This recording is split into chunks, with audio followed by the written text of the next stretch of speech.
Hello, hello, it's me, Arden Lee, and I am back today with a new question for you. And that question is online dating ruining your social life?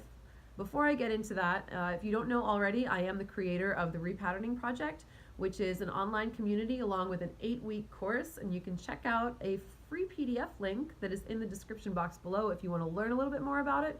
There's also a link to the Facebook group that I moderate where you can join and get support from me and from other like-minded peers, and we would love to see you there. So go ahead and check it out if you haven't done so already. But now I want to get to that question, which is online dating ruining your social life? Now, this may seem like a bit of a backwards question because most of us think of online dating as something that we engage in order to connect with more people, expand our social circles, and if we're using it in that way, it's great. As you know, you get out of anything what you put into it. So I'm not anti-online dating at all. I don't really use it a lot myself because it doesn't work for me all that great, but, well, I shouldn't say it doesn't work for me all that great.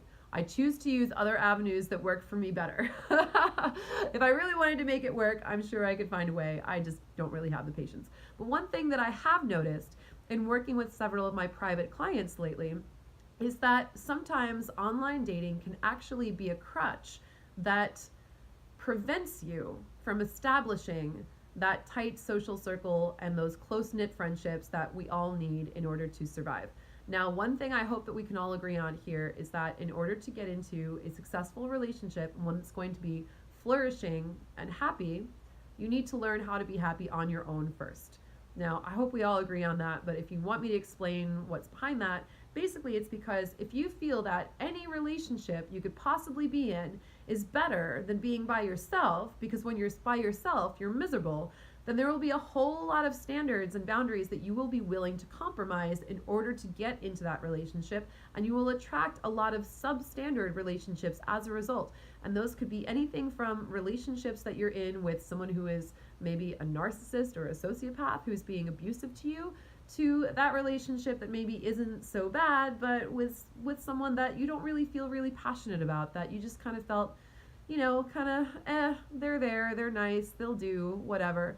And then you get into a relationship and you get attached and you don't want to leave, despite the fact that this person, however nice they may be, is not a compatible match for you or is not actually meeting your needs. So hopefully we can establish that as a baseline, that in order to be in a relationship where you really are going to create that happiness and that romance and that fulfilling passion of being, thrilled and being together, then it really is necessary to fall in love with your own life first, because if you don't, then you're going to just jump into whatever comes along and you're not going to care if it's great because you're like, well, I'm in a relationship now, so that means that I should be happy. So I have this relationship and well, then once I'm in it, I don't know, I'll figure out, I'll either nag or I'll plea bargain or I'll be really nice, and somehow they'll end up taking care of my needs, because that's what a relationship is, right? And it doesn't work that way. So if we can all agree that finding that baseline level of happiness in your own life, finding that sustainable happiness, is absolutely a necessity before you get into a relationship with another person, then we can move on and I can explain to you why online dating may be killing your social life. So one of the things that I've noticed can happen sometimes is if people are so eager to prioritize being in a relationship above having a happy life of their own, one of the things that they may do is they may start spending all their time on online dating apps, just swiping through and being like, are you the one? Are you the one? Are you the one? Are you the one? Now, we only have so many hours in a day, and we only have so much bandwidth. We only have so much energy to spend on different endeavors. And what that means is if we're getting up and making breakfast, going to work, going to the gym, making dinner, coming home, and maybe spending a few hours, reading or whatever before getting up, to do it all over again the next day, then those hours that we have in a day become pretty precious. Those hours that we really have to ourselves. And if we're spending that time swiping through Tinder and Bumble and whatever other new OkCupid and whatever other apps are out there right now, I don't know, I haven't personally done them in a little while because I don't think they are not my favorite medium for meeting people. Um, but whatever, whatever it is, if you're just going through and spending your free time just swiping and going on dates, then essentially what you're doing is you're putting all of your energy into dating people that you're not even sure if you like to begin with. And granted, it's okay if, it's okay to go on a date with someone that if you don't know if you like them yet, that's absolutely fine. The problem is when you're spending all of that energy trying to find that connection, what ends up happening is you're spending all of your time connecting with people for one reason. And that reason is to figure out if you're either compatible, which means essentially you're getting together, you're trying something out, you're seeing if it works, and there's one of two ways that it works. It either works and you get into the relationship, or it doesn't work and you decide not to see each other again.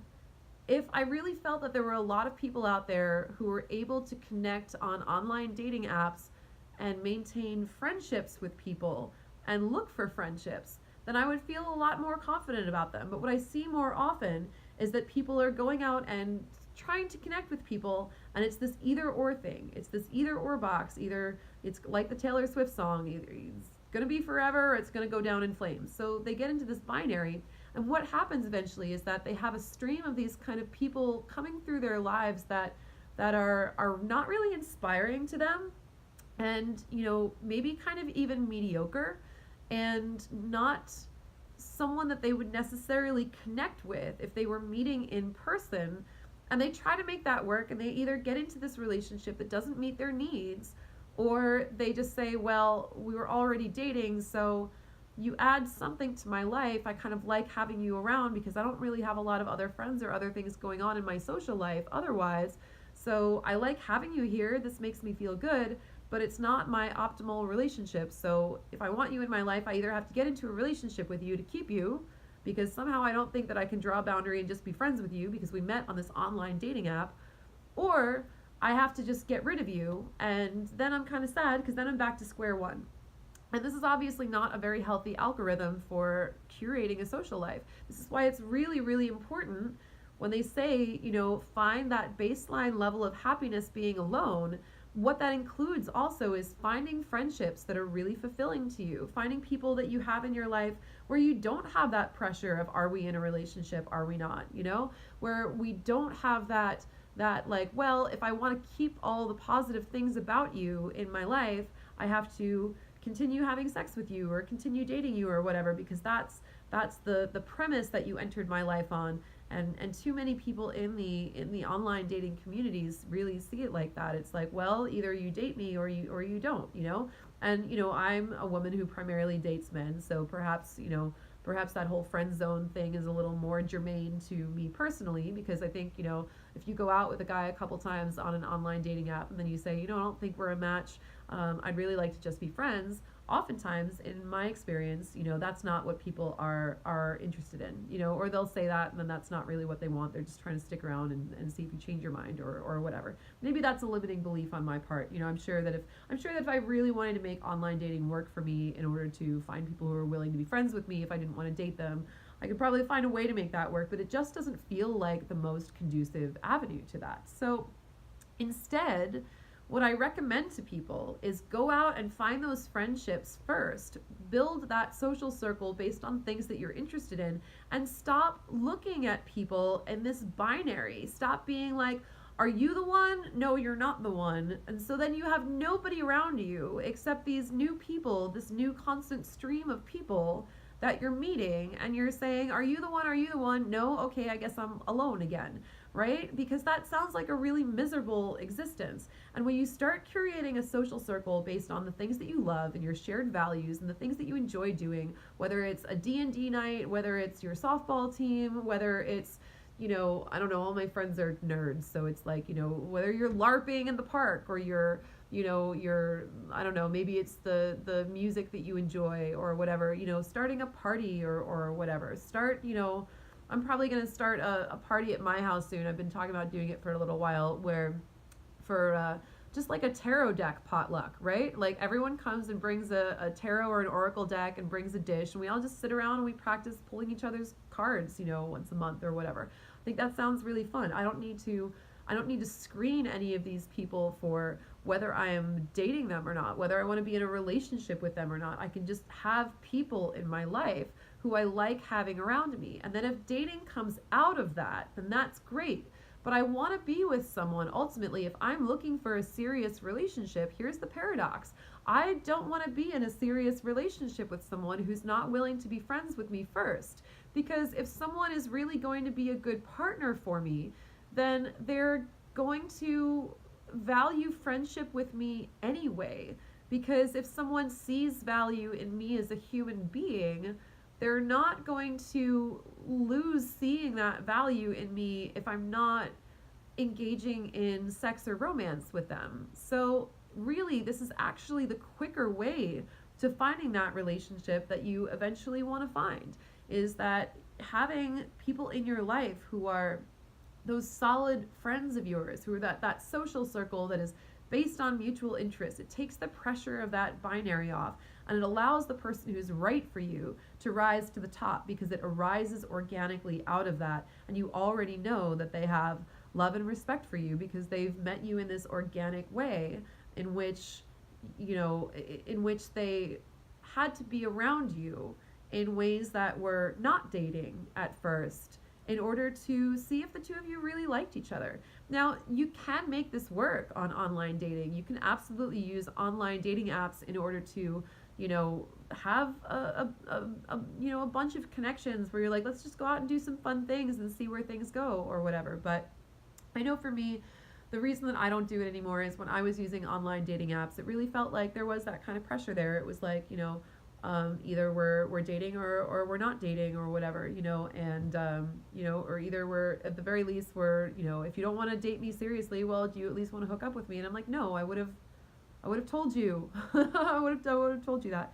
Now, there's lots of people who have met, people on those apps and have gotten into great relationships. But I'm going to go out there on a limb, and I'm going to say that based on what I understand, my guess is that those people already had fulfilling social lives and friends and social circles and things that they were doing that meant that relationship that they were looking for was something that they could really take or leave. And that when they met the person that they met, they weren't afraid to tell other people, like, hey, no, I'm not compatible with you. This is not going to work, because they already have a full life that they're already living, and they don't need this person to save them from that loneliness. So yeah, you can absolutely use online dating apps. Again, I'm not trash talking them. They're not terrible. They're good for what they're good for, and you will get out of them what you put into them. And if you don't have a fulfilling life on your own, you will continually look to each new person to be that person who's going to save you from your loneliness, and you're never going to invest time in actually creating that social circle that is real and that is sustainable and that is what you need to be happy with or without a partner. So if that's the way that you're using online dating right now, I would just invite you to take a look at that, take a look at it, examine it. And if you need help with building that fulfilling social circle, come join us in the Repatterning Parlor, because we are all there to make new like-minded friends who are all personal growth oriented, and we're all going to rub off on each other, not in a dirty way, but in that good way of feeling all that success and that happiness just transmitting energetically around each other, so that we can all arrive at that place together and be happy. So I would love to see you there. Come join us.